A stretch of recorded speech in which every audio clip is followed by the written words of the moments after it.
ನಿರಂತರವಾಗಿ ಸುರಿಯುತ್ತಿರುವ ಭಾರೀ ಮಳೆಯ ಪರಿಣಾಮ ಬಂಜೋಡ್ ಸಮೀಪದ ಶಿರಿಯ ನದಿ ಅಪಾಯದ ಮಟ್ಟ ಮೀರಿ ಉಕ್ಕಿ ಹರಿದಿದ್ದು ನದಿ ತೀರದ ಬಯಲು ಪ್ರದೇಶಗಳು ಸಂಪೂರ್ಣವಾಗಿ ಜಲಾವೃತಗೊಂಡಿದೆ.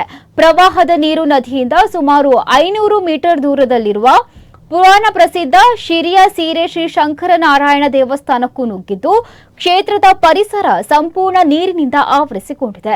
ದೇವಸ್ಥಾನದ ಆವರಣ ಸೇರಿದಂತೆ ಗರ್ಭಗುಡಿಯವರೆಗೂ ಸುಮಾರು 3 ರಿಂದ 4 ಅಡಿ ಎತ್ತರದ ನೀರು ನಿಂತಿದೆ.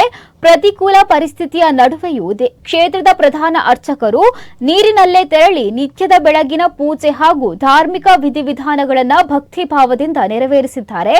ಪ್ರವಾಹದ ನೀರು ದೇವಸ್ಥಾನದ ಒಳಭಾಗಕ್ಕೆ ನುಗ್ಗಿರುವುದರಿಂದ ದೇವರ ದರ್ಶನಕ್ಕೆ ತಾತ್ಕಾಲಿಕವಾಗಿ ಅಡಚಣೆ ಉಂಟಾಗಿದ್ದು ದೇವಸ್ಥಾನ ಆಡಳಿತವು ಪರಿಸ್ಥಿತಿಯನ್ನ ನಿರಂತರವಾಗಿ ಗಮನಿಸುತ್ತಿದೆ. ನದಿ ನೀರಿನ ಮಟ್ಟ ಇನ್ನಷ್ಟು ಏರಿಕೆಯಾಗುವ ಸಾಧ್ಯತೆ ಇರುವ ಹಿನ್ನೆಲೆಯಲ್ಲಿ ಸ್ಥಳೀಯ ಆಡಳಿತ ಎಚ್ಚರಿಕೆ ವಹಿಸಿದ್ದು ನದಿ ತೀರದ ನಿವಾಸಿಗಳಿಗೆ ಸುರಕ್ಷಿತ ಸ್ಥಳಗಳಿಗೆ ತೆರಳುವಂತೆ ಸೂಚನೆಯನ್ನು ನೀಡಲಾಗಿದೆ. ಪ್ರತಿ ವರ್ಷ ಮಳೆಗಾಲದಲ್ಲಿ ಶಿರಿಯ ನದಿ ಉಕ್ಕಿ ಹರಿಯುವ ಸಂದರ್ಭ ದೇವಸ್ಥಾನದ ಸುತ್ತಮುತ್ತಲಿನ ಪ್ರದೇಶ ಜಲಾವೃತವಾಗುವುದು ಸಾಮಾನ್ಯವಾದರೂ ಈ ಬಾರಿ ನೀರು ಗರ್ಭಗುಡಿಯವರೆಗೆ ತಲುಪಿರುವುದು ಅಪರೂಪದ ಬೆಳವಣಿಗೆಯಾಗಿದೆ. ಮಳೆ ಕಡಿಮೆಯಾದ ಬಳಿಕ ನೀರು ಇಳಿಯುವ ನಿರೀಕ್ಷೆಯಿದ್ದು ಪರಿಸ್ಥಿತಿಯನ್ನು ಅಧಿಕಾರಿಗಳು ಹಾಗೂ ದೇವಸ್ಥಾನ ಆಡಳಿತ ನಿಕಟವಾಗಿ ಪರಿಶೀಲಿಸುತ್ತಿದ್ದಾರೆ.